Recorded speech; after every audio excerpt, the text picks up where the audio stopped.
అమ్మతోనే అయ్యా. అర్ధనారీశ్వరుడిగా కలిసినట్టు కనబడ్డా విడిగా ఉన్న అమ్మవారు పక్కన ఉన్నారు. అందుకే భజే సగిరిజం త్రియక్షంచ మృత్యుంజయం, శక్తితో తెల్లగా మెరిసిపోతూ ఉన్నవాడు. అప్పుడు అమ్మవారి పేరేంటో తెలుసా? అమృతేశ్వరి. అదే అమృతేశ్వరి, అమృతేశ్వరుడు.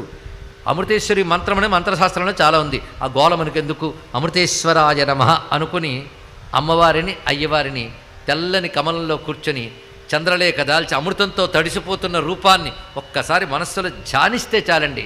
మనలో అకాల మృత్యు, అపమృత్యు, అజ్ఞానాది వికారాలు పోవడమే కాకుండా వివిధ రోగములు కూడా నశిస్తాయి. ఈ ప్రక్రియలు కొంచెం ఈ చెప్తున్న చిట్కాలను మీరు అనుకున్నా సరే ఈ కొద్దిపాటి చేస్తే బాగుంటామండి. పెద్ద పెద్ద హోమాలు యాగాలు చేసేవాళ్ళు చేయనియండి, అవి చేయలేదని బాధపడక్కర్లేదు. ఒక మూల ప్రశాంతంగా కూర్చుని ఆ మృత్యుంజయమూర్తిని ధ్యానించి మృత్యుంజయ అన్న శ్రీ అమృతేశ్వర